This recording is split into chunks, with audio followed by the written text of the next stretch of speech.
You're listening to LSU Daily with Matt Musso, your home for all things LSU sports. Off and running here on another edition of LSU Daily. Welcome in. Glad to have you along for the ride. LSU continues their visits in the transfer portal this week. Keontae Scott wrapped up his visit, while Tamarcus Cooley, the transfer defensive back who LSU views primarily as a safety, arrived on campus Wednesday afternoon and is obviously taking his visit here on Thursday. So we'll keep you updated on anything that goes there. But the national media starting to really take note of what LSU has done this offseason, and the expectations are already building. We'll dive into some of that surrounding LSU and their offseason in 2025 a little bit here today. Is the path clear for the Tigers? We have some roster shakeup for LSU baseball as classes are set to begin next week. Preseason practice will follow shortly after that. So we have plenty to get to today. Go ahead, smash that subscribe button. Share. Please share. That's greatly appreciated. Follow me on social media, of course, on Twitter, X, at Musso Matthew. You can find me on Facebook, on Instagram, at Matthew Musso1. All of that is greatly appreciated. And without any further delay, let's go ahead and dive right into it. We will start with LSU football, as is per the usual, right? So, look, I don't need to give you some long diatribe right here about what LSU has done in the offseason. You all know. We have covered it extensively here on this show. I mean, led kind of the preview there, talking about the guys that are on campus. They're not done in the portal. But the Cliff Notes version is they've signed the number one transfer portal class in the country. That comes off the heels of signing a top 10 signing class, number 8 in the high school ranks in the 2025 cycle, where you really had to keep things together after losing a couple guys at the top of the class, namely Bryce Underwood, Cade Phillips, and you did that extraordinarily, I might add, and really filled nothing but needs at every level of your team in the high school ranks, and you've done that again in the transfer portal. LSU's issue has been personnel first and foremost. And again, they have delivered on every promise that they made in the offseason. Brian Kelly said they were going to be aggressive in the portal. They were going to spend. They've done that. And they've brought in day one, immediate impact, plug and play starters who can help you immediately in 2025. And they have safety and offensive tackle really left, and they are heavily in on certain guys that we have talked plenty about here. So, yeah, around here, we know what's happening because we're around it every day. And we're already excited, the expectation, seeing them finish off the 2024 season like they did in the bowl game. And look, I'm not going to sit here and tell you that the bowl game is actually some springboard. LSU, beat Purdue 63-7 and then went 9-3 the year after. They beat Wisconsin in a great comeback effort where Garrett Nussmeier looked great. Then they went 9-4. Like, the bowl game necessarily isn't a springboard, but what it did was it polished off the run they went on the last 2 weeks and showed that they had a lot of fight left in them and a lot of want to and will to win for LSU. You saw guys who didn't have to play and play the whole game and do things like that, and you dominated a Power 4 team in your bowl game. So what that shows me, the last 2 games of the season and then your bowl game, that the culture is strong at LSU. That the ones who didn't want to be here, they're not here anymore. And that only strengthens what you have, and you saw that down the stretch. So that adds to the expectation around here. And we all know what the expectation is for LSU in 2025 with what they've put together. It is Atlanta for the SEC championship, college football playoff, and a deep run in the college football playoff. That is the expectation for next season. I know a lot of people are going to say national championship. That would be great. And look, you can't do that unless you get in to the tournament. Once you get in, you have to look at your draw, how everything else shapes out around the country, and then you can really talk about that. But first and foremost, baseline, expectation for LSU, compete for the SEC championship, and make a deep run in the college football playoff. So we all know that.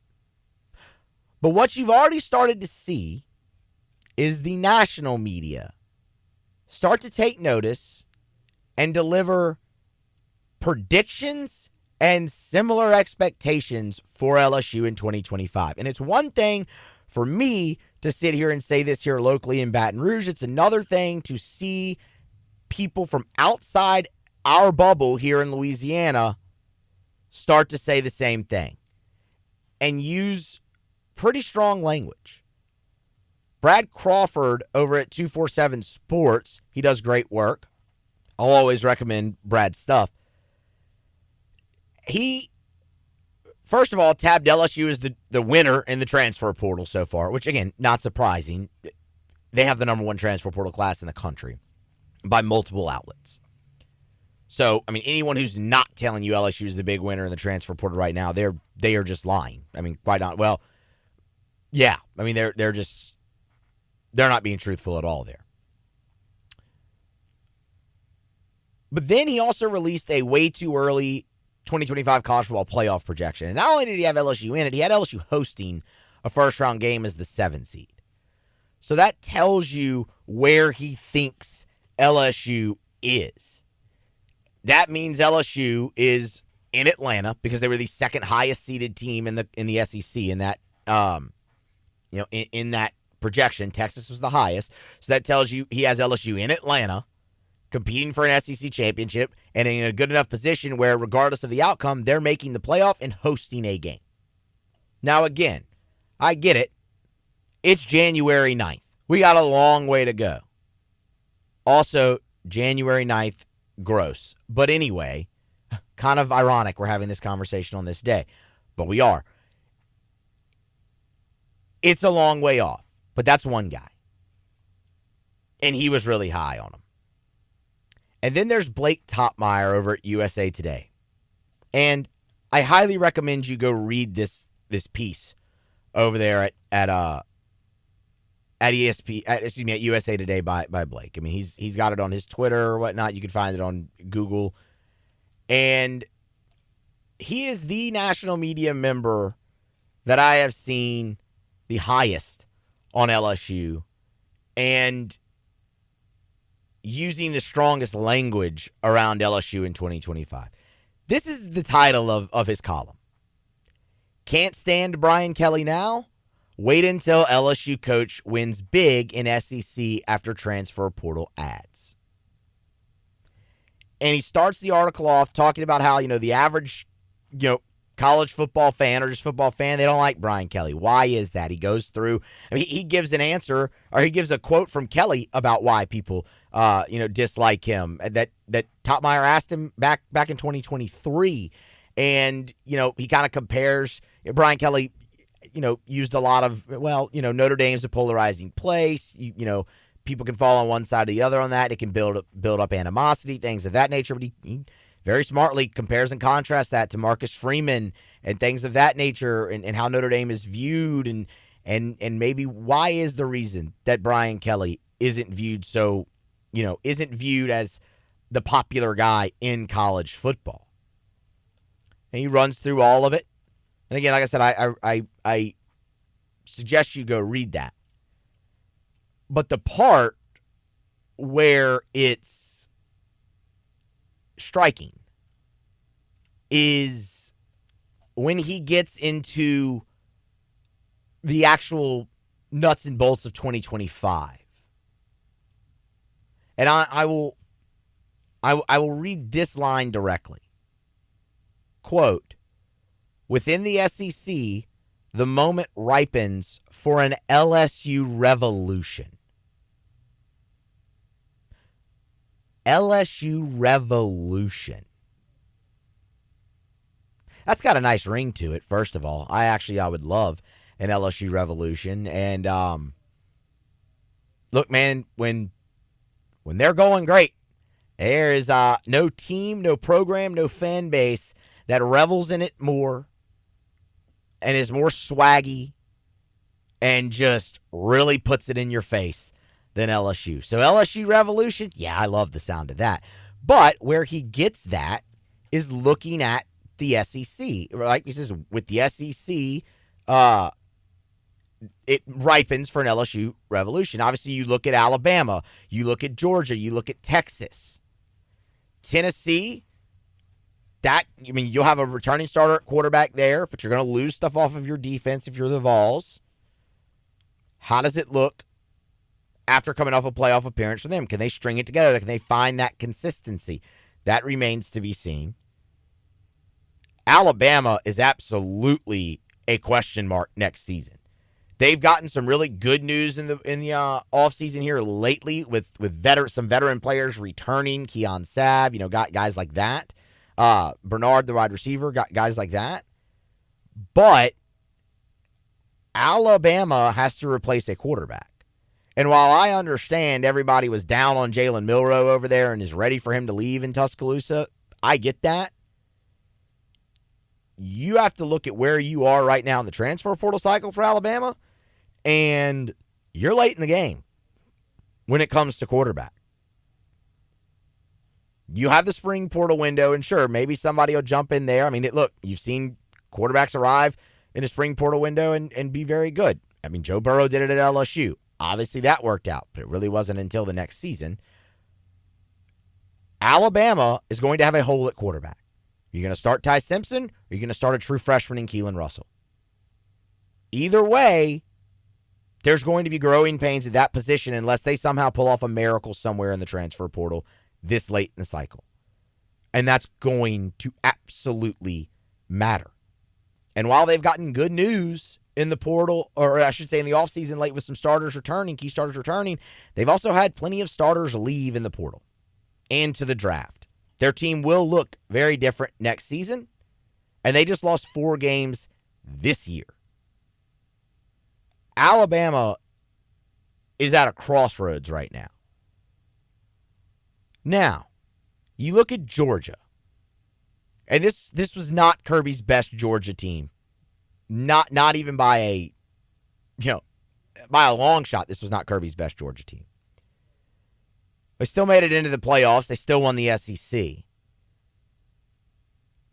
You'll have Gunnar Stockton at quarterback in 2025, and he will undoubtedly get better, especially with the experience he got in the playoff start and in the second half of the SEC championship game. And Georgia just got Noah Thomas out of the transfer portal, great receiver from Texas A&M. And Kirby has recruited extremely well. Is Georgia the next Alabama like everyone thought they were? No. And that just further underscores what Nick Saban did at Alabama and how that is just, it's not the norm. It'll never happen again. Georgia won back-to-back natties. Then they missed the playoff, even though they shouldn't have. And then they lost in their first playoff game this season. Lost 3 games. So, yeah. They've taken a step back, if you want to say that. Georgia is still going to be very, very good in 2025. I think you reload at the quarterback position if you're Georgia, and you're going to be competing at the top of the SEC. Texas is the other one that's really interesting, and it's the other one that Topmeyer mentions. Texas has staying power, right? It's what he says, and he's not wrong. They just made a second straight trip to the college football playoff semifinals. We'll see how things go against Ohio State on Friday. Obviously, they have unlimited resources, but they still haven't been able to get over the hump. They didn't win the SEC. They lost to Georgia twice, once by double digits on their home field. And again, that wasn't Kirby's best Georgia team. Georgia's had teams that just ran everybody off the field here in the last 5 years. So, while Texas seems to definitely be showing consistency and on the uptick, and again, we talked about Brad Crawford having that as his SEC championship matchup already way too early for 2025 as LSU and Texas. So they're going to be good. They have Arch Manning. Texas is set up to stay. But what happens with the other teams? I think Georgia, Texas are going to be very good. Alabama, crossroads. Tennessee, can you follow up your great season with the consistency that a Texas just did? Ole Miss, you're losing a lot from a team that went 9-3. You still couldn't get over the hump. They went all in, much like LSU did this season, much like Ohio State did this season. And they couldn't get over the hump. Now they're back in the portal. They're doing well. But you're losing an awful lot from last year. What happens to them? Is South Carolina for real? We'll see. There's question marks there. And don't get me wrong. There's question marks around LSU too. All of this has to come together. All of this has to jive. It has to click. They have to be a team. They have to go out there, play together, have great game plans, and win the games. But if you're looking at the SEC, LSU Revolution, yeah, that's possible. Because outside of Georgia and Texas, who's next? That you look at and go, man, they've really put themselves in position. The answer is LSU. And again, that's not just me saying it. There's national writers saying it and using words like revolution. We're a long way from August 30th. But the expectations are here, and they're not going anywhere. If anything, they're only going to get bigger. All right, a couple quick notes before we wrap up. Let's start with LSU Baseball. January 13th, that is Monday. Classes begin over at LSU for the spring semester, which means LSU and Jay Johnson, they had to get their roster down to 40 before that happens, so you can go through spring with it set, and that's what you'll be looking at. So there were a couple of players transfer out. Both of them make an awful lot of sense. News was first reported by Koki Riley over at The Advocate, so a hat tip to Koki. Jay Johnson later confirmed the news to Hunt Palmer over at LouisianaSports.net, our news site there. If you want to go ahead and check it out, we'd appreciate that. But again, like I said, though, both of them make sense. Let's start with Trenton Lape. Lape, pitcher, also a little bit of an infielder, had an injury coming out of high school. Was thought that he wasn't actually going to be part of LSU's class in 2023. Ended up showing up on campus. He redshirted last season. So, I mean, that'd be why you never really heard anything from him. He has transferred to Chipola Junior College. So he is now gone. And again, it's not surprising. It's a guy who had an injury coming out of high school, was actually even thought that he wasn't going to be part of the class, ended up showing up, but took the red shirt, and now we'll move on. It's natural attrition, not really a huge loss.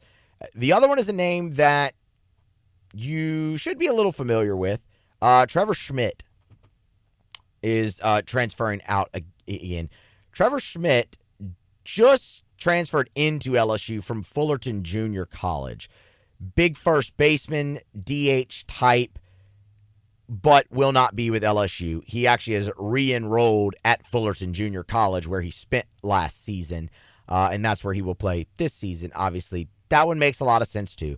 Obviously, look, Jared Jones returns to LSU and is going to play first base for them in 2025. And not only that, you have a bunch of guys behind him that can also play first base. It's a little bit of a logjam over there. I mean, transfer Eddie Yaman is the guy who first comes to mind, but I mean, you saw LSU pick up some guys there. So again, that makes sense. And then of course, we mentioned this briefly, obviously, the other day when we were talking about LSU being preseason ranked number 2. Right-hander Devin Shearing, who transferred in from Mount St. Mary's, tore his ACL this past summer in a non-baseball injury there, and he's going to redshirt this season at LSU. So there you go. That puts it 2 players out, 1 redshirting. That puts LSU at 40 eligible players. That is the limit in 2025. This is the last season of the 40-man roster. It goes back down to 34 next season now that we are out of this should be the final year of the COVID years and things of that nature. Thank the Lord, because that just makes it hella confusing on trying to determine everybody's eligibility. So they're at 40. They'll begin, I like to call it preseason practice because it does not start in the spring. It starts when it's really cold at Alex Box Stadium. But that should be around the middle of January here. So we are not far away. Again, be on the lookout. Musso at the Box will return and coincide with their return to preseason practice. Get subscribed up if you have not already. Favorite podcast app or to the YouTube channel. And again, we'll have plenty more announcements on that coming very soon. Last but certainly not least, the college football playoff semifinals take center stage Thursday night. Notre Dame, Penn State should be an incredible game. I understand most of you will be locked into that, and I do not blame you. However, if you are looking for a second screen, Kim Mulkey takes the undefeated LSU Tigers, ranked number 6 in the country, up to Thompson-Boling Arena to face 13-1, number 16 Tennessee. Obviously, what was a fantastic rivalry back in LSU's heyday in the early 2000s when they were making Final Fours and whatnot. LSU-Tennessee was a marquee game that you had to see every year in women's college basketball. The rivalry is renewed on Thursday night, and it should be a fantastic game. What's at stake for LSU? Well, they're undefeated, obviously 17-0. They have the longest win streak in the country, so they put all of that on the line against the Lady Vols tonight. Tennessee, I said 13-1, 1-1 in the league. Did lose their first game of the season on Sunday at home to number 9 Oklahoma. Tennessee trailed by 16 at one point in that game, but nearly came back and lost it just by 1 point. They are a fast-paced team, as is LSU. Tennessee leads the country in scoring, 97.3 points per game. LSU is right there at number 3 with 91.7 points per game. Tennessee leads the country in offensive rebounds. LSU right behind them. Tennessee averages 21, LSU averaging 17. They're right there. You're going to see two very evenly matched teams. One thing that is going to have to happen for LSU, they cannot turn the basketball over. Tennessee leads the nation in forcing turnovers. They force 27.6 turnovers per game.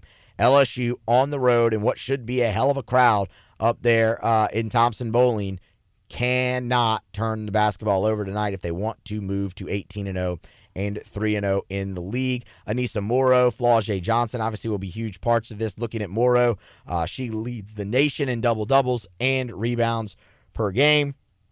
She will be huge in that regard when you look at keeping Tennessee off of the glass, which they have been great at. So it's going to be very fast-paced. LSU will be the best defensive team that Tennessee has faced so far this season, although Kim Mulkey mentioned their style of play is like nothing that she's ever seen, and that it's going to be hard for LSU to keep Tennessee from scoring in the 90s. We'll see how they do. Again, one way you can do that, don't turn the basketball over, specifically live ball turnovers. It should be a great game. Like I said, I understand. Most will be locked into the college football playoff. I don't blame you. I will also have the college football playoff on, but if you're looking for a little appetizer, college football playoff doesn't start till 6:30. LSU and Tennessee tip off at 5:30. Top 25 matchup. Great venue.